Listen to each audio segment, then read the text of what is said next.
Glória a Deus. Todo mundo um amém, então? Capítulo 5 do Evangelho de Mateus, vamos ler os versículos 14 ao 16. Diz assim a minha Bíblia e a sua também. Vós sois a luz do mundo. Não se pode esconder uma cidade edificada sobre o monte, nem se acende a candeia e se coloca debaixo do alqueire, mas do velador, e dá luz a todos que estão na casa. Assim resplandeça a vossa luz diante dos homens, para que vejam as vossas obras e glorifiquem o vosso Pai que está no céu. Amém e amém. Glória a Deus. Irmãos, a nossa campanha de primícias chega a dezembro, né? E dezembro é o mês que nós já estamos fazendo aquele... tomando conta daquilo que a gente fez e que a gente não fez, e fazendo uma retrospectiva, e olhando para o nosso coração, veja o que a gente alcançou, o que a gente não alcançou, e começando a preparar para o próximo ano.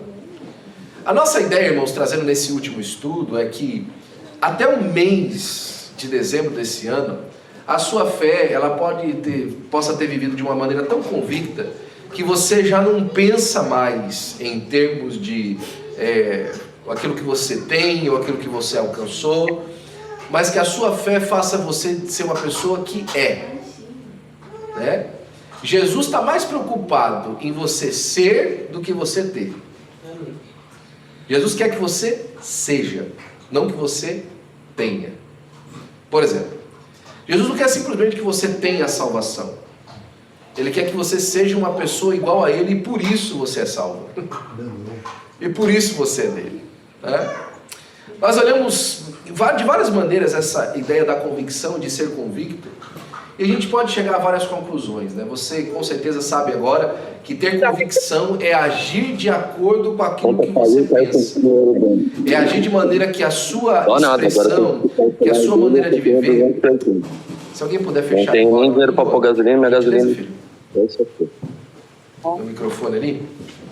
É viver de uma maneira que as suas atitudes, elas resplandecem aquilo que você crê no coração.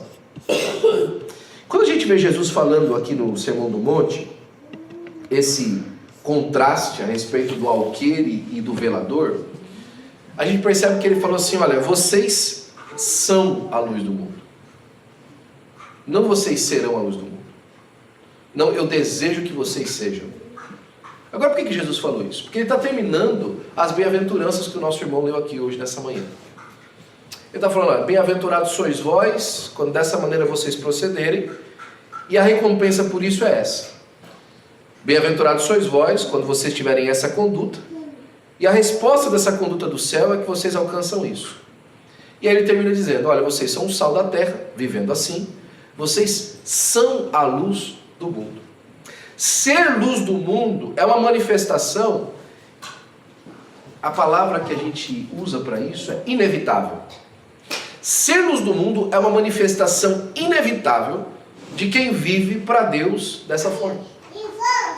Você ser uma pessoa que ilumina o lugar, ela precisa ser uma atitude inevitável a partir da sua conduta para com Deus. É impossível, irmãos, ter uma vida diante do Senhor convicta e você não alcançar uma relevância por conta disso.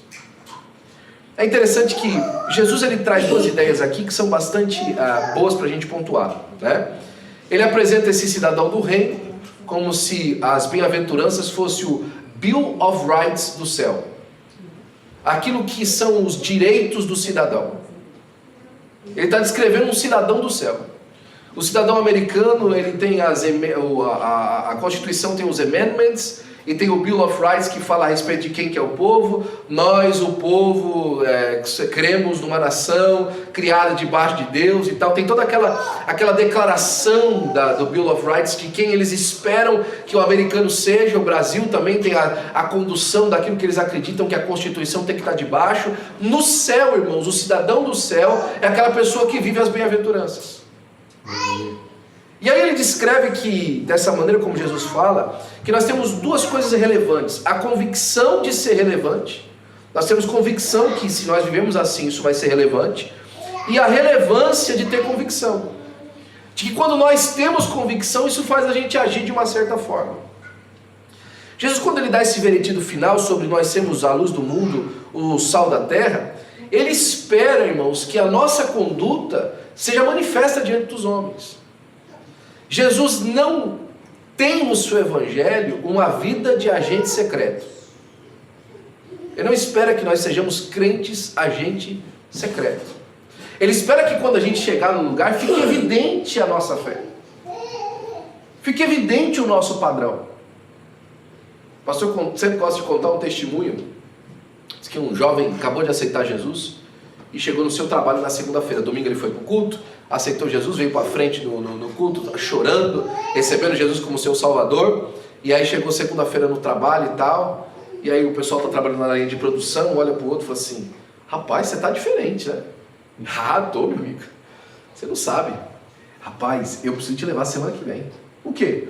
Esse final de semana eu fui no culto da igreja evangélica. É mesmo, é? Rapaz, eu aceitei Jesus como meu salvador. Rapaz, você não tem ideia do que é isso. E aí o outro companheiro falou assim: você aceitou Jesus como salvador? Sim. Ah, então agora você é meu irmão, a paz do Senhor. Paz do Senhor? Sim, eu sou crente também. Ele falou: não pode ser. Não, eu sou crente também. Não, não pode ser. Meu amigo, faz 10 anos que eu trabalho do seu lado. Você se diz amigo meu, você nunca falou de Jesus para mim. Como você pode ser meu irmão? Como é que você pode passar 10 anos do meu lado e nunca ter falado de Jesus para mim? Eu tenho que chamar de Jesus de uns estranhos que eu nunca vi na minha vida. E agora esses são meus irmãos. Jesus não espera, irmãos, que a nossa vida, a nossa conduta seja assim, escondida. Ele fala assim: vocês são a luz do mundo. E aí ele usa uma expressão que a gente vai falar bastante hoje, vai ser o cerne da nossa questão, da nossa caminhada até a conversa. A primeira coisa que ele fala: não se pega uma luz dentro de uma casa e coloca debaixo de um alqueire. O que é um alqueire? Um alqueire era uma cesta que se usava naquela época para colocar sementes que se iam plantar. Por isso que aquele pedaço de terra chama de alqueire. Porque é um pedaço de terra suficiente para desvaziar uma cesta de semente daquela. Então era uma cesta de semente que ela era opaca. Ela era toda fechadinha, tal, para semente não vazar. E ele falou assim: você não pode pegar uma lâmpada na sua casa e colocar debaixo daquela cesta. Por quê? Porque você vai abafar a chama, ela vai apagar. Mas dentro da casa, o que você faz com a vela? Você pega e coloca ela no velador, para dar iluminação a toda a casa. A primeira coisa que ele fala é o seguinte: a nossa luz, ela precisa ser relevante dentro de casa. As pessoas que estão mais perto, elas precisam ser iluminadas pela luz que está em nós, pela conduta que nós temos em Cristo. E aí ele fala o seguinte, que é interessante, né? Você não coloca a luz debaixo do velador, debaixo do alqueire, mas você coloca ela no velador. Ou seja, a luz não é sua, a luz é da lâmpada. Você é o evidenciador da lâmpada. Você é a pessoa que manifesta a lâmpada. A lâmpada é a vida de Cristo em você, é a luz de Cristo em você. Mas você pode ser velador ou alqueire. Você pode abafar aquilo que Jesus está fazendo na sua vida, ou você pode evidenciar. E aí ele usa uma outra expressão que é a continuação dessa. Ele fala assim: não se pode esconder uma cidade edificada sobre os montes. Irmão, por que não se pode esconder uma cidade edificada? Primeiro, né? Ele está falando aqui de edificação. Não uma cidade que apareceu nos montes. Uma cidade que foi construída nos montes. Não uma cidade que brotou da terra no monte. Uma cidade que ela foi manifestada, ela foi planejada para estar na montanha. Se você está viajando, chegou à noite, meu amigo, aquilo que está no alto com luz aparece. Não tem como. Às vezes a gente está indo para Glendon no finalzinho da tarde, e eu sempre acho interessante, né? Às vezes a gente está olhando ali, às vezes está meio escuro, ou então a visão ótica nossa está meio atrapalhada por conta da fumaça. Só que às vezes a gente vê uma luz mais alta no céu e fala assim: é uma estrela. Não, não é uma estrela. É uma luz que está lá no alto da montanha. Uma casa que tem lá. Uma antena que está lá. E por conta do nevoeiro, às vezes a gente não consegue encontrar a montanha, mas a gente vê a casa, por causa da luz. É isso que Jesus está falando. Não se pode esconder uma cidade edificada sobre os montes. De longe você vê. Da onde eu moro, irmãos, ali na cidade de Carson, é só sair para o lado de fora da rua e olhar para baixo, para o norte, né, que a gente vive mais alto, que olhar para o norte, que a gente vê Palos Verdes iluminado. Não dá para esconder, irmão. Chega à noite, a iluminação das casas aparece. O que Jesus está falando é o seguinte: é inevitável que se você anda com Jesus e você seja crente com Ele, que você não vai ter relevância. Inevitável. Não dá para evitar. É uma cidade edificada sobre os montes. Você vai chegar e vai fazer diferença. Você vai chegar e as pessoas vão se agregar, as pessoas vão entender, as pessoas vai ser manifestado o Evangelho do Senhor Jesus Cristo através da sua vida. Só que aí Jesus faz um adendo. Assim como a lâmpada dentro de casa e a cidade edificada sobre os montes, assim resplandeça a vossa luz diante dos homens. E aí você fica bonitão? Não. E glorifiquem o vosso Pai que está no céu. Eles vão olhar a sua conduta, mas vão referendar a sua luz àquele que a deu. Essa é a grande diferença. Tem muita gente hoje querendo ser relevante por conta de si. Mas Jesus disse: você vai ser relevante por causa de mim. Aleluia, glória a Deus. Você vai ser relevante por causa da minha luz na sua vida. A nossa convicção nos traz relevância. E a convicção é uma resposta às ações. A convicção está ligada profundamente à certeza que aplicamos na vida. A convicção é sempre revelada pelas ações. Você já ouviu falar, por exemplo, que isso no inglês é muito usado, né? A pessoa foi convicted of a crime. Ele foi convicto de um crime, né? O júri foi convencido de que aquela pessoa cometeu o crime. Por que ele fez isso? Porque eles olharam as evidências, a pessoa pode negar o que for. A pessoa fala: não foi, não fui eu, não adianta. Ela foi convicta do crime. Por quê? Porque as ações, os elementos de prova deixaram o júri e o juiz além da dúvida plausível de que foi ela que cometeu aquele crime. Por isso que no direito a pessoa ela é considerada inocente até que se prove o contrário.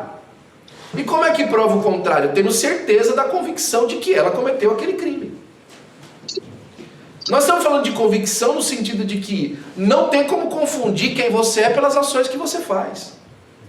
Isso é tão verdade. Eu vou pegar um exemplo aqui para você, muito interessante, na vida de Pedro, né? Tem alguém aberto com o microfone de novo. Na vida de Pedro. Pedro está falando o seguinte: não, eu não conheço Jesus. Eu não conheço Jesus. Eu não sei quem é esse homem. Não, eu não estava com ele, né? Por 3 vezes negou Jesus. Só que ele foi convicto pela maneira que ele vivia, pela ação que ele tinha. Ele negou veementemente que ele não dava para Jesus, mas todas as evidências apontavam que ele andava. A convicção dele manifestava na vida dele, não tinha como ele negar, né? Eu lembro quando eu não estava muito crente, falava assim: eu sou crente, mas eu não sou como aqueles crentes lá não. Eu não sou daquele jeito, né? Eu não sou fanático, eu não sou uma pessoa dessa maneira. Não tem jeito, irmão. A convicção vai levar as pessoas a entenderem quem você é. Não adianta você negar. Pastor Alcir tem uma frase que eu gosto muito. Ele fala assim: olha, as suas ações falam tão alto que eu não consigo ouvir o que você diz. Na nossa convicção do caminho com Deus é dessa maneira. Se nós andamos com Deus, isso vai se manifestar nas nossas ações.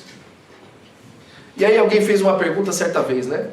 Se ser crente fosse crime, se ser cristão nesse país que você está fosse um crime, teria evidência suficiente na sua vida para condenar você?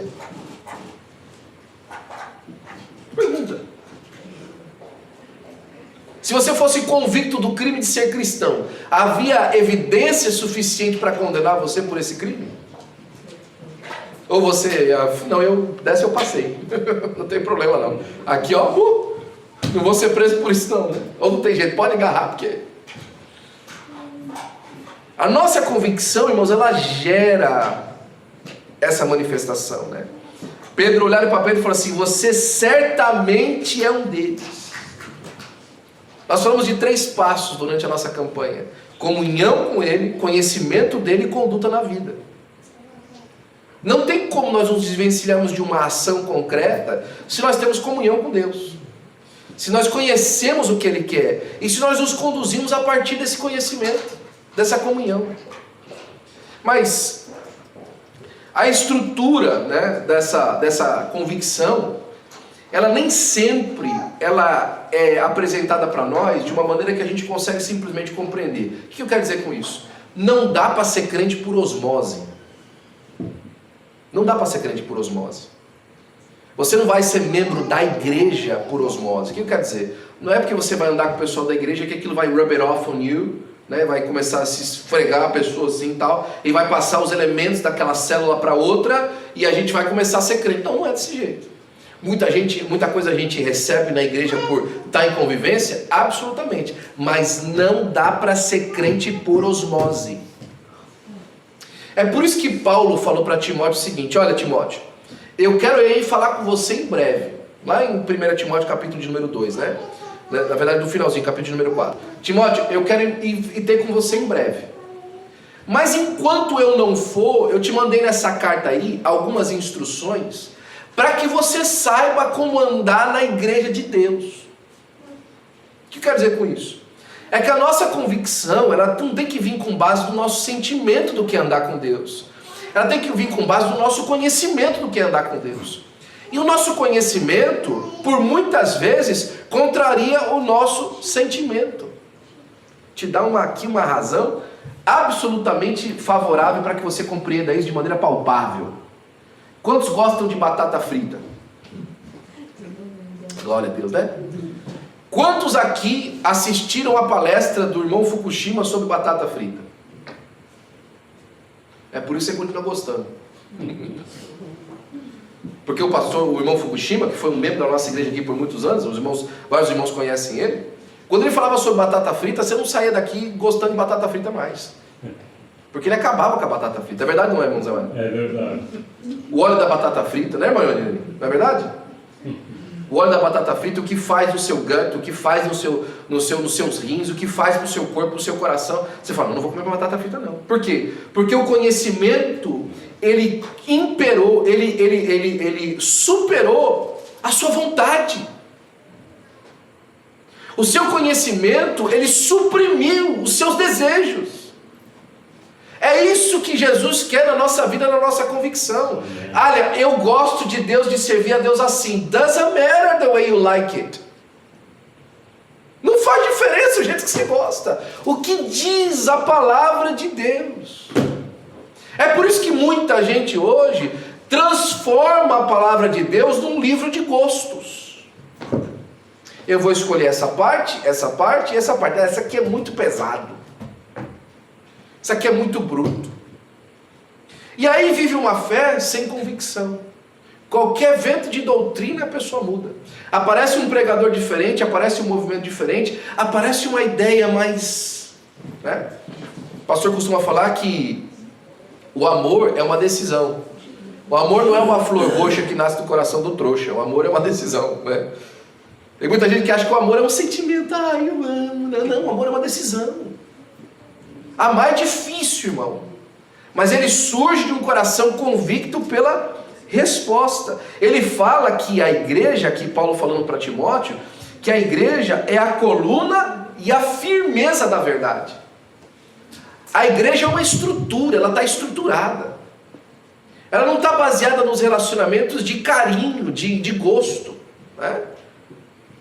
É por isso que, por exemplo, se você é pai há mais de 5 minutos, e mais de nós aqui somos, né? Pais há mais de 5 minutos, será que seu filho tem 1 ano de idade, 1 ano e meio de idade, meses de idade, não interessa. Você descobre rapidinho que aquilo ali é uma outra pessoa, e tem sentimento, vontade, né? E você descobre rapidinho que mesmo no seu colo, ele já tem vontade que é contrário àquilo que ele precisa fazer. Quem cuidou de uma criança à noite que não queria dormir por manha? Quanto já ouviu aqui, principalmente dos avós, para os pais de primeira viagem, como eu já fui, como outros já foram, né? Nos primeiros momentos, não fica com muito no colo, senão ele vai ficar só no seu colo. Não vai querer sair do seu colo. Né? Aí o pai e a mãe estão lá animados com a criança nova, né? Nossa, eu ficava com dor, vem cá filho, eu ficava em casa gostoso com o filho e tal. Aí depois não quer dormir no berço. E você vê rapidinho que ele já empreende isso, entende e tal, nos primeiros dias de vida. Mas a vida nossa, ela tem estrutura. Ela precisa ter coluna. Ela precisa ser verdade. Agora, se uma criança recém-nascida, pura, sem vícios, já consegue rapidamente ter uma consciência e uma mente que às vezes atrapalha o próprio crescimento dela, quanto mais eu e você. Já recheados de tentação, já acostumados com muitas condutas que são contrárias à nossa fé. Paulo está falando assim, a convicção de fé se vive com estrutura, com disciplina na vida. Pastor, isso aqui é um quartel? Não, ainda, calma, nós vamos chegar lá. É por isso, irmãos, que a relevância na vida da gente, ela é a eficácia da nossa convicção. Ser relevante naquilo que a gente faz é porque nós alcançamos eficácia naquilo que é a nossa convicção para viver. Né? Assim resplandeça a vossa luz diante dos homens, para que vejam as suas boas obras. As boas obras que glorificam o Pai é a nossa convicção. O resplandecer é a eficácia, é a relevância disso. É porque isso foi relevante. Né? Eu acho... A verdadeira relevância não é determinada por quão amplamente algo é visto ou ouvido, mas por quão profundamente ele transforma. Eu vou te dar um exemplo. Você já fez dieta alguma vez na sua vida? É. Quantos aqui já fizeram várias dietas? Vários tipos de dietas? Eu já fiz vários tipos de dieta. Né? Já comecei vários tipos de dieta. Desses tipos de dieta que você foi, você pode falar que todas elas foram relevantes para você da mesma maneira? Não. Como é que você garante a relevância de uma dieta? Pelo resultado que ela deu. Agora, as pessoas te acompanharam na dieta? As pessoas viram a dieta? Não. Elas só viram o resultado da dieta. A convicção é nós aplicarmos a dieta. Mas a relevância dessa dieta é dada pela eficácia dela. Nós só vamos ser relevantes na nossa conduta para com Deus, no nosso caminho para com Deus, se isso resplandecer em alguma coisa. Se isso trazer de alguma coisa palpável, plausível da nossa vida e na nossa comunhão com Deus. Nós precisamos andar uma vida de relevância. E para isso eu me lembro desse pregador. 2013 era o ano. Eu fui realizar um dos sonhos meus como estudante da palavra. Fui fazer um curso com o Dr. Ravi Zacharias na cidade de Chicago. Meu amigo, que prazer. Puxa, eu ganhei de bolsa de estudo. Deus me respondeu numa oração. Um negócio lindo de Deus que aconteceu comigo, que talvez você já tenha me ouvido contar. Um momento absolutamente extraordinário da minha vida com Deus, da comunhão com Deus. Deus me deu para ir para lá. De uma maneira assim, espetacular, espiritual. Quarta-feira, no dia que a gente ouviu o Dr. Ravi. Cheguei lá de manhã cedo, junto com os meus 2 amigos. Nós estávamos como Sadraque, Mesaque e Abednego. 3 assembleianos no meio de um monte de gente tradicional. Né? E lá, vamos ver. Tal. Aí veio um sujeito lá que o nome dele não estava no schedule, mas alguém cancelou, um outro nome importante cancelou, e ele foi colocado no lugar. O Ravi ia falar à noite. Eu falei, pelo amor de Deus, velho, eu vou falar esse cara, ninguém conhece esse cara. Quem é esse cara aí? Dr. Lyle Dorset. Agora eu conheço ele. E aí o Dr. Lyle Dorset ia falar naquela manhã e eu vi que ele era um pregador anglicano.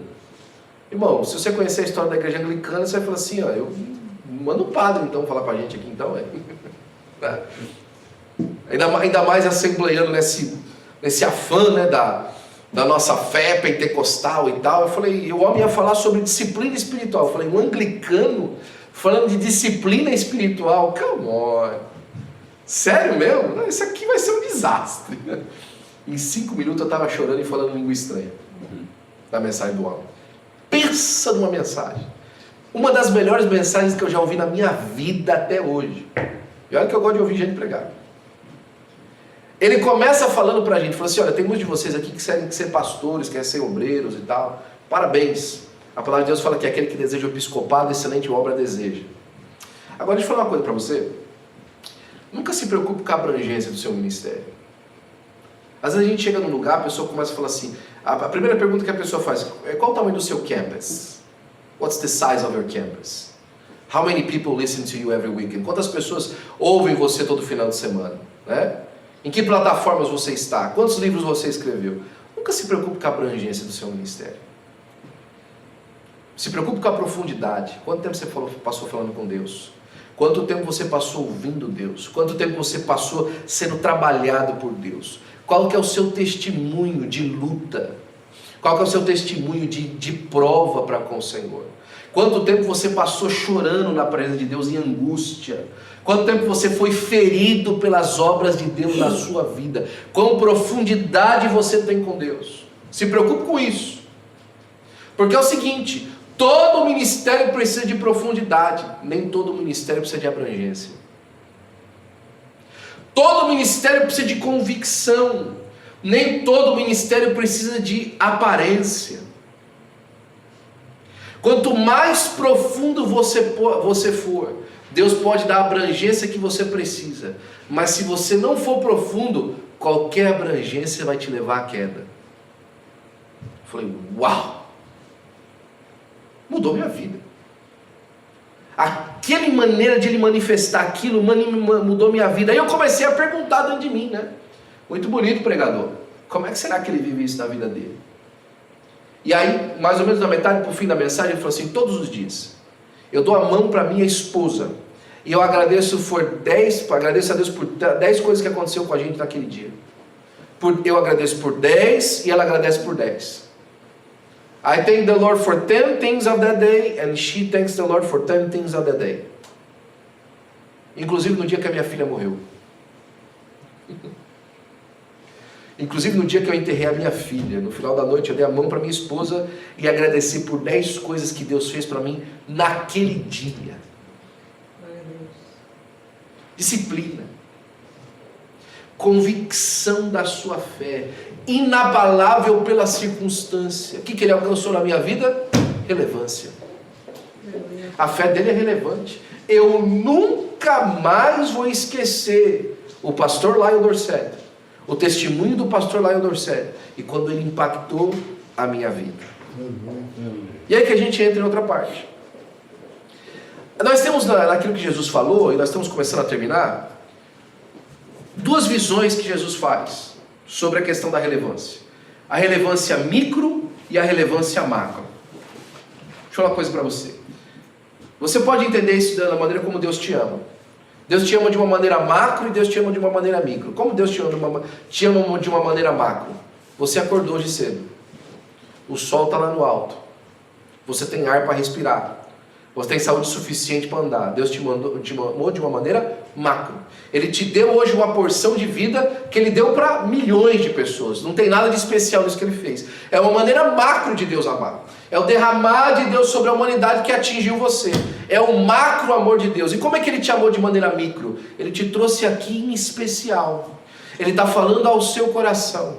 Ele está revelando coisas a respeito da maneira como você pensa e da maneira como você precisa de mudar a sua vida. Ele te ama de maneira micro. Assim também na relevância da vida espiritual, nós observamos isso de maneira micro e de maneira macro. Por exemplo, ele está falando aqui de uma casa com uma lâmpada dentro dela. Ele não está falando de um ambiente, de uma sala de teatro. Uma casa com um ambiente só. E naquela sala, naquele ambiente, uma lâmpada acesa. E a lâmpada está dando luz para aquele cômodo. Está iluminando aquele cômodo. Aquele lugar que ela está. Ele não está iluminando, não é um holofote em cima de um campo de futebol. Não, é uma lâmpada dentro de uma casa. Relevância micro. É aquela relevância que você tem para os seus filhos. Aquela relevância que você tem na sua fé para o seu cônjuge. Né? Certa vez alguém conta a história de um filho que chegou para a mãe e falou assim: mamãe, vamos morar na igreja? Por que, meu filho? Não, porque o papai lá é tão bonzinho. Vamos morar na igreja. Né? Melhor. Vamos ficar por lá mesmo. Não, a gente vem para casa e ele é outra pessoa. Vamos ficar lá. Relevância micro, irmãos. Será que, eu fico pensando nisso muito, né? Será que amanhã meus filhos vão chegar na vida adulta e vão olhar e falar assim, meu pai é um homem crente? Será que isso vai acontecer? Será que eu trabalho para que isso seja uma realidade da minha casa, que eu possa dar esse bom testemunho para os meus filhos? Né? Porque agora na idade, quando a gente contraria, a gente ouve muito bico, muita reclamação, né? Ah, não gosta daquilo, não gosta daquilo outro, não faz assim, não faz desse jeito. Semana retrasada, por exemplo, eu arrastei eles para um culto fúnebre. Somente os dois mais velhos, 9 e 11 anos de idade. Mas para que você vai levar um negócio desse? Negócio triste, irmão. Salomão disse que tem mais sabedoria num funeral do que numa festa. Fui lá mostrar para eles como é que é o fim da vida. E no testemunho daquelas pessoas eu percebi quanto isso foi relevante para eles. O testemunho daquele pai, nosso vizinho que morreu. Todo mundo que passou lá, um homem de Deus, pregou o evangelho para mim, me ganhou para Jesus. Olha, meu pai me ensinou a fé em Deus. Eu falei, uau, é de sério. 50 anos de idade, jovem, relevante dentro da sua casa. Glória a Deus. Relevância micro. Por que a gente gosta, né? A gente gosta da cidade edificada sobre o monte, a relevância macro. Onde a nossa vida não resplandece só dentro de uma casa. Agora ela faz parte de um sinal de Deus para o mundo. É isso que a gente gosta. A gente gosta de 20 mil visualizações no YouTube. A gente gosta de 2 milhões de pessoas que acessaram esse vídeo e ouviram essa mensagem. Né? Eu tenho algumas mensagens que eu coloquei no YouTube há anos atrás. Eu tenho uma mensagem sobre Joquebed, por exemplo, que tem mais de 30 mil visualizações. Eu pregando, falei, uau, né? Agora, por que as pessoas foram ver essa mensagem? Sabe por quê? Por causa que na época do hino, ei, Joquebed, Moisés não vai morrer. A pessoa procurava Joquebed e achava a minha mensagem. Vai ver o tempo que ela passou assistindo. É só os primeiros 4 segundos, viu que não cantava a música, mudou de vídeo. A nossa relevância macro, irmãos, é mentirosa. Se ela primeiro não for micro. A nossa relevância sobre as grandes coisas, ela é enganosa se primeiro ela não for realidade naquela pequena vida, no pequeno momento. Ela não vai fazer diferença. É fogo de palha. Tem gente que gosta de ser um grande incêndio, né? Irmão, aquelas casas que estão ali em Palisades, e aproveitar porque é um momento absolutamente propício para isso. A maioria delas tinha lareira. O que você quer dizer isso com isso, pastor? O que eu quero dizer é que tinha fogo dentro da casa delas. Tinha lá um incêndio dentro da casa delas, dentro da lareira. Mas quando o fogo, ele saiu daquele lugar controlado, onde ele tinha um propósito, e ele foi para casa, ele consumiu quase a cidade inteira. Tem muita gente que quer ser um incêndio, mas acaba logo. Agora uma lâmpada dura na sua função uma vida inteira. Glória a Deus. Uma pequena lâmpada pode na sua função ser relevante durante uma vida inteira, enquanto um incêndio vai trazer destruição. É iluminação do mesmo jeito. Quando nós observamos essa questão de ser macro, né, essa relevância macro, por exemplo, a abrangência que a gente estava falando, nós percebemos que ela é como uma cidade edificada sobre os montes. Agora, quantas casas tem numa cidade? Uma só? Várias. Ou seja, a lâmpada que iluminou uma casa, agora juntando com outra casa que também está iluminada, e outra casa que também está iluminada, se transforma numa cidade edificada que não pode esconder. Deus quer fazer da gente assim. Deus quer fazer da nossa vida desse jeito. Uma unidade de pessoas que são relevantes dentro de casa, sendo relevantes para o mundo. E eu começo a terminar justamente aqui. É por isso, irmãos, que nós podemos entender essa prática da relevância e da convicção no Salmo 128, um dos salmos que eu mais gosto. O Salmo da Família. O Salmo da Família começa dizendo assim: bem-aventurado aquele que teme ao Senhor e anda nos seus caminhos. Ele está falando das bem-aventuranças. Ele está falando, aquele que teme, ou seja, crê em Deus e anda nos seus caminhos. Ele crê e pratica. Ele tem convicção. Ele fala assim, olha, aquilo que Deus diz é bom e eu vou andar no caminho do Senhor. Eu vou ter convicção, eu vou manifestar a minha convicção. E aí ele fala um produto disso, uma eficácia disso, uma relevância disso. Porque ele confia no Senhor e anda nos caminhos, o que acontece com ele? Comerá do fruto do trabalho das suas mãos, feliz será e te irá bem. Glória a Deus. Olha só, que coisa extraordinária. Porque ele teme ao Senhor e anda nos seus caminhos, que produtos que ele tem na mão? Primeiro, ele vai conseguir alcançar, que ele vai alimentar pelo fruto do seu trabalho, a sua honestidade, a sua conduta, a maneira como ele serve o patrão, ou ele serve no seu negócio, vai fazer com que ele consiga trazer para dentro de casa o seu sustento. Segundo, ele vai ser feliz, bem sucedido. Irmão, tem muita gente hoje aí com um montão de dinheiro em casa, mas não é feliz. Por quê? Porque aquele dinheiro não é fruto do temor do Senhor, não é fruto de uma conduta santa. A pessoa é milionária. Pastor Cássio me contou isso, eu nunca mais esqueci. Ele abre a porta da garagem dele, vem o amigo com Rolex na mão, terno da Armani, parou uma 740 da BMW na porta, chorando. Cássio, me ajuda. Por quê? Acabei de trazer esse carro para minha esposa em casa, dei para ela de presente. Quando eu coloquei a chave na mão dela, ela falou assim: quero divórcio. O fruto do seu trabalho, desfrutando, mas não era feliz, porque não se conduzia diante de Deus. O que adianta? Eu estou dizendo para você não comprar 740, não.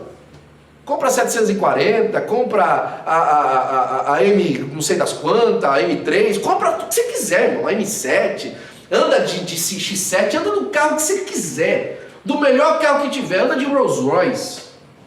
Agora, que seja fruto do temor do Senhor e de uma conduta de vida santa. Não tem problema. Não tem problema você viver as melhores coisas dessa vida. Não tem problema você desfrutar do melhor que a terra tem. Agora, que seja fruto de uma vida dedicada a Deus primeiro. É que mora. Olha, ele vai comer do fruto do seu trabalho, vai ser feliz e vai bem. Esse cara vai ser bem sucedido. Ele chega no lugar e as pessoas mudam a maneira de pensar. É tão legal chegar no lugar, irmãos, depois de um certo tempo que as pessoas vão te conhecendo e você vai andando, e você vira uma referência. Eu não estou dizendo para você que você é uma referência porque você é o cara, não. Porque as pessoas sabem que alguma coisa dentro de você vai sair de boa para elas. Elas estão sendo beneficiadas com você lá. Você sente isso na hora que você anda. A pessoa te olha, de longe te vê, vem te cumprimentar, tem um prazer de falar com você, de receber de você alguma coisa, um abraço, um beijo, um carinho, uma palavra. Porque é a relevância da nossa vida que vai se manifestando. E aí, além de ele ir bem, vai comer do bem da sua vida, aí fala agora do relacionamento mais íntimo dele. No caso aqui, está falando do homem, daquele varão que vai bem, e ele fala assim: a sua mulher será como uma videira frutífera ao lado da sua casa. Ou seja, ele tem uma conduta tão relevante que a primeira pessoa impactada por isso é a sua esposa. A sua esposa frutifica. Ela é uma videira frutífera ao redor da sua casa. Agora, o tipo de planta que a videira ela é uma planta que cresce em cima de uma estrutura. Então, a videira crescendo, ela cresce grudada nas paredes da casa, né? Ela cresce junto, ela cresce tirando os nutrientes daquela estrutura.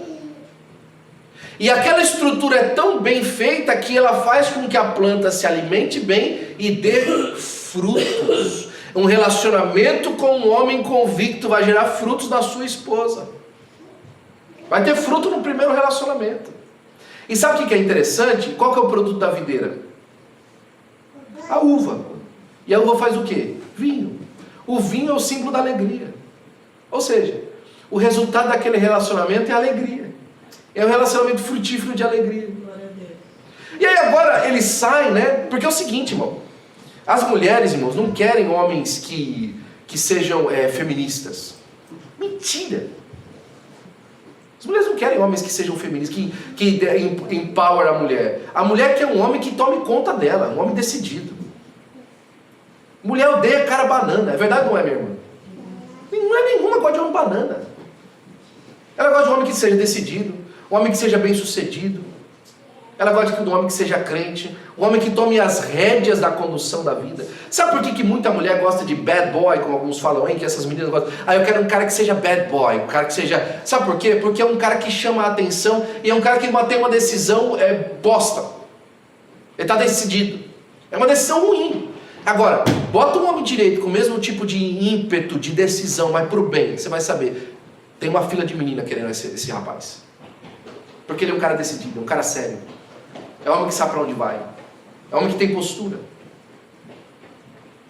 O mundo está oferecendo um monte de coisa para as mulheres que elas não querem. O que elas querem é alguém que tenha convicção na sua caminhada, de para onde ele vai. Né? Irmão, se não fosse assim, eu não tinha casado. Porque não tinha mais nada para oferecer para a irmã, que fosse convicção de onde Deus ia me levar. Eu lembro que quando eu fui pedir ela em casamento, só uma pausa aqui, eu preciso terminar, mas é uma pausa aqui, mais 10 minutinhos a gente termina. E eu lembro quando eu fui pedir ela em casamento, eu cheguei pro meu sogro e falei assim, olha, ele falou, você tem condição de cuidar de uma família? Eu falei, não tenho. Não, mas eu tenho uma promessa de Deus na minha vida. E eu já comentei com alguns irmãos aqui. Se alguém vier pedir minhas filhas algum dia e falar para mim que não tem condição, mas tem uma chamada de Deus na vida, ou tem uma promessa de Deus na vida, eu vou olhar para ele e falar assim, então faz o seguinte, quando Deus cumprir a promessa, você volta aqui e fala comigo que aí eu deixo você casar com as minhas meninas, né? Mas meu sogro, um homem de Deus, um homem amado, caiu nessa. De que eu tinha uma promessa de Deus. E, irmãos, eu acredito que isso aconteceu, na verdade, eu já falei com o meu sogro a respeito disso, quando ele veio aqui, depois de 13 anos a gente se encontrou. E ele falou assim, eu vi a convicção que você estava falando para mim. Eu sabia que Deus ia te dar. Eu sabia que Deus ia cumprir na sua vida. Não é porque eu tinha uma mente iluminada. Não é porque eu era alguém especial, é porque eu sabia que Deus ia fazer. Deus vai fazer. Deus vai dar, Deus vai abrir a porta. Convicção daquilo que você quer. E surgiu com que o nosso relacionamento fosse bom. E aí o que acontece? Os filhos são como plantas de oliveira à roda da sua mesa. Ele olha ao redor da mesa e ele tem ali plantas de oliveira. Agora deixa eu falar um negócio para você. Não é à toa que ele fala planta de oliveira aqui não, tá? A única época da história da humanidade que se tem filhos por causa de sentimentos é esses últimos 150 anos. Vou repetir para você. A única fase da história da humanidade que se tem filhos por conta de sentimentos e de emoções é esses últimos 50 anos. Filhos eram considerados por muito tempo assets, benefícios. Quanto mais filho, melhor. Por quê? Porque depois vai produzir. Sabe por que a Bíblia está falando que é planta de oliveira? Porque Israel, irmãos, vivia do produto da oliveira. O maior negócio de Israel era vender azeite. Está falando assim, os filhos são como planta de oliveira ao redor da mesa. Ainda são mudas, mas vão crescer. E quando crescer, vão produzir. E quando produzir, vai trazer riqueza para minha casa. Ele via propósito da vida dos filhos. E o propósito da vida dos filhos dizia a respeito dele. Era o legado dele para Israel. Eu vou fazer meus filhos crescer em volta da minha mesa e eles vão ser um legado para essa terra aqui. Aí eles vão ser os maiores produtores de azeite da história de Israel. Os meus filhos vão ser relevantes na sociedade. Não é a sociedade que vai fazer bem para eles. Eu não vou criar filho para que eles sejam ricos como médico, como engenheiro, como astronauta. Não! Eu vou fazer filhos para que como médico eles curem pessoas. Para que como engenheiro eles construam novas estruturas que nunca antes foi feito. Eu vou fazer filhos que abençoem e mudem a sociedade. Essa era a vontade dele. Agora, tem um negócio aqui. Como plantas de oliveira. E aí está um detalhe. Sabe quanto tempo uma oliveira demora para dar o primeiro fruto? 7 anos. Primeira safra, 7 anos. Ele não falou que eu vou fazer filhos como milho em volta da minha mesa. Que em 7 meses está crescido, está pronto, é só colher. Não. Oliveira. Primeira colheita 7 anos, segunda mais 7, e só depois ela começa a dar fruto mais perto todo ano. Uma planta de oliveira só alcança a vida adulta de produção depois de 30 anos. O que ele está fazendo? Ei, o dinheiro está aqui, O recurso está aqui, a bênção está aqui, mas não é agora não. É lá na frente. Convicção, irmão. Convicto. Eu sei por que eu estou preparando esse camaradinha. Eu sei porque eu estou crescendo essa menina aqui em casa. Eu sei que tipo de educação que eu estou. Para quê? Porque amanhã ela vai mudar a história desse país. Glória a Deus. Amanhã ela vai mudar a cabeça dessas pessoas. Já parou para pensar? Eu estou tentando terminar, irmãos. Mas você já parou para pensar na casa de Moisés? Na fama de Moisés, né? Irmão, Joquebede teve 3 filhos. Quem foram os 3 filhos de Joquebede? Arão, Miriam e Moisés. Já parou para pensar nisso? 3 referências do povo. 3 lideranças do povo na casa de Joquebede e Arão. Que mulher extraordinária, irmão. Dos 3 filhos, ela tinha a liderança do povo inteiro nos 3 filhos. Que coisa extraordinária. Relevância. Plantas de oliveira ao redor da sua mesa. Eu sei o que eu estou alimentando essas crianças para ser. Eu sei o que eu estou preparando eles para ser. Eu não estou tendo filhos para um suporte emocional meu. Eu não tenho filhos para um suporte emocional meu. Porque eu não quero ficar sozinho. Filho não é pet. Filho é planta de oliveira para ser relevante amanhã. Agora olha que interessante isso aqui, eu termino já mais uma vez, né? Eis que assim será abençoado o homem que teme ao Senhor. E aí o que acontece? Olha a relevância dele. Ele e a esposa, ele, a esposa e os filhos, e agora? Ele vai ver o bem de quem? De Jerusalém. Olha o que aconteceu com ele. Ele foi abençoado em casa, relevante em casa, a relevância chegou aos teus filhos e agora chegou na cidade. Ele vai ver o bem de Jerusalém. A vida dele vai influenciar a comunidade local. As pessoas vão falar assim: rapaz, o que esse homem faz na casa dele dá certo.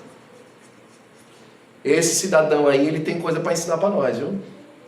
Esse homem sabe, ele sabe o que ele está fazendo. Olha, a vida dessa pessoa. Eu lembro quando esse irmão chegou aqui. Eu lembro quando essa irmã chegou aqui. Não. Olha, depois que ele mudou alguma coisa da vida dele, olha, eu preciso conversar até com ele como é que ele fez isso. Esses dias atrás, eu vi um pastor nosso da Holanda, e eu vi uma foto dele e falei assim: rapaz, eu não acredito que o Glauber emagreceu desse jeito, não. Rapaz, como o Glauber tá magro, o Glauber estava mais gordo do que eu. O que eu fiz? Glauber, o que você fez, Glauber? Meu amigo, me dá essa receita. Eu fiz assim e tal, eu fiz uma dieta. Meu amigo, me passa isso aí, cara, por escrito. Eu preciso disso. Relevância, irmão. Aquilo que ele fez me convenceu que funciona. Ei, Deus quer fazer isso pra gente na cidade. As pessoas vão olhar pra gente e falar assim: aquela igreja ali, aquele que o pessoal está fazendo naquela igreja ali funciona. Esse pessoal não era assim, não. Aconteceu um impacto na vida deles, aconteceu alguma coisa, chegou, olha, faz a diferença. Ele vai ver o bem de Jerusalém todos os dias da sua vida. Só que aí não fica só aí. A relevância agora dele saiu de casa, saiu dele, foi para a esposa, chegou nos filhos, chegou na cidade e agora fala que ele vai ver os filhos dos seus filhos. Sabe o que quer dizer? Ele vai ser copiado. Aquela geração que ele fez aquelas plantinhas de oliveira, agora chegou na próxima geração, nos seus netos. E aqui é interessante, ele verá os filhos dos seus filhos. Não fala só de longevidade. Fala também de segurança. Por quê? Você já viu, irmãos, quantas famílias hoje que os avós não veem os netos? Agora, não vê os netos por causa de distância. Distância às vezes acontece, né? Os meus pais conheceram os meus filhos pela primeira vez esse ano passado. Pela distância, né? Não é por causa da distância. É porque os filhos não querem que os netos tenham relacionamento com os avós, não. Eu não quero que eles sejam perto, porque meu pai não tem nada para passar para os meus filhos. Minha mãe não tem nada para passar para meus filhos. Eu quero distância deles. Mas aqui o homem do Salmo 128, ele vai ver os filhos dos seus filhos. E se tem alguém que a gente pode levar perto para receber aquela graça de Deus, é o vovô. Se tem alguém que a gente pode levar perto para receber a graça de Deus, é a vovó. Eu quero que o meu pai, a minha mãe, ensine para os meus filhos o que ele me ensinou. Relevância. vai alcançar a próxima geração. Aleluia. Ele vai ver os filhos dos seus filhos. A convicção dele era tão grande que agora assumiu uma próxima parte. E aí chega o seguinte, né? A próxima parte. E o fim. E a paz sobre Israel. Glória a Deus. Agora já não é mais a cidade. É a nação. Aleluia. Já não é mais aquele pedacinho de lugar. Agora o mundo, a nação foi invadida por aquilo que começou na convicção de um homem. Aleluia. De uma pessoa. Essa é a cidade edificada sobre os montes. Que não para só em iluminar a sua casa, incendeia aquela, incendeia aquela, incendeia aquela, e agora se torna uma cidade poderosa, edificada sobre os montes. Aleluia, Senhor. Nós terminamos a nossa campanha dessa vez, esse ano, falando sobre essa relevância. A relevância sobre Torrance. A relevância sobre a cidade de Los Angeles. A relevância sobre a cidade de Glendale. A relevância sobre esse lugar, sobre esse estado chamado Califórnia, sobre essa nação chamada Estados Unidos da América. Essa relevância. A relevância que começa hoje, eu, você, poucos aqui nessa igreja, mas que vai se multiplicar muitas e muitas vezes em outras congregações, pela fidelidade a Deus e ao plano que Ele nos chamou. A relevância que alcança outras áreas da sociedade, que chegam em outros lugares que jamais pensaram em ser crentes. Essa relevância dessa convicção. 2025 é o ano disso. Aleluia. É o ano de começar pequeno, mas olhar aquilo que Deus vai fazer lá no futuro grande. Me ajuda, filha, por gentileza, depois de dar um mudo ali. Eu quero orar por você nessa noite e nessa manhã. E nessa manhã eu não quero que você escolha vir à frente, eu quero que você venha à frente. E que você traga a sua oferta também junto com você, que nós vamos entregar. Você me ajuda fazendo um favor, Henrique, por gentileza, com a salva ali. Vem à frente, aqui eu quero orar por você. Orar por você e pela sua família. Todos nós aqui na frente. Eu quero orar por você. Em nome de Jesus. Irmãos, é tempo de nós sermos relevantes diante de Deus. É tempo de nós assumirmos uma postura diante do Senhor. Não uma postura simplesmente da boca para fora, mas do coração para fora. É tempo de nós transformarmos, irmãos, as nossas ações e atitudes em algo que vai modificar a história do nosso lugar onde nós estamos. Deixa eu falar uma coisa para você. Eu quero que você anote essa hora e esse lugar que você está aqui hoje. Esse final de ano, nós vamos lembrar dessa história que nós falamos de relevância e de convicção. Nós vamos lembrar. E nós vamos falar assim: eu sei do que o Senhor falou aquele dia, e eu estou vivendo isso hoje. Isso aconteceu comigo. Não teve como. E é uma coisa que eu falo para você: se você seguir o padrão de Deus, a sua convicção ser relevante é inevitável. Não tem como parar. Não tem como parar, irmão. Não tem como dar stop. Você vai alcançar em nome de Jesus. Pai, no nome de Jesus, teu filho, Senhor, que eu te agradeço por esse tempo, Senhor Pai, de alegria na tua presença, Senhor Pai. Esse tempo, Senhor Pai, de transformação, Senhor Pai, da nossa vida e da nossa conduta diante de Ti, Pai, através dessa série, Senhor Pai, de mensagens sobre convicção de fé, Senhor. Eu agradeço a vida, Senhor Pai, do pastor Joel, Senhor Pai, que com relevância e convicção, Senhor Pai, trouxe, Senhor Pai, esse trabalho do Ministério do Belém, nessa visão ao redor desse país, Senhor. Nós estamos vivendo, Senhor, a relevância do Ministério do Teu Filho, mas também nós pedimos ao Senhor Pai, a partir de hoje, Senhor, nesse lugar, ó Deus, levanta uma igreja relevante nesse lugar, Senhor. Nós não estamos falando do número de pessoas sentadas, Senhor, o Senhor sabe disso. Nós não estamos falando, Senhor Pai, do número de pessoas, ó Senhor Pai, que nos ouvem. Nós não estamos falando das nossas transmissões no YouTube, Senhor Pai, ou no Facebook. Nós estamos falando de uma palavra, Senhor, que modifica a maneira das pessoas pensarem e te servirem. A partir do momento, da maneira como nós te servimos na nossa própria casa, Senhor Pai, no nosso próprio coração. Senhor, levanta, Senhor, na casa dos meus irmãos, Senhor Pai, lâmpadas cheias de óleo, Senhor. Lâmpadas, ó Senhor Pai, cheias de azeite, Senhor Pai, para queimar e iluminar, Senhor, a vida de cada uma delas, ó Senhor. E que haja, Senhor Pai, uma manifestação genuína do Teu Espírito, Senhor, em cada um desses lugares, ó Senhor Pai. Faz a tua vontade, Senhor Pai. Levanta, Senhor Pai, no nosso meio, Senhor Pai, uma igreja cheia de poder, Senhor, e da tua bênção. E nós para sempre te daremos a honra, a glória e o louvor, em nome de Jesus. Amém e amém. Que a graça de nosso amado Senhor e Salvador Jesus Cristo, o grande amor de Deus, o nosso Pai, as nossas consolações do Espírito Santo de Deus, seja com todo o povo de Deus. E o povo de Deus diz com alegria: amém. Glória a Deus. Dê um abraço ao seu irmão ao seu lado.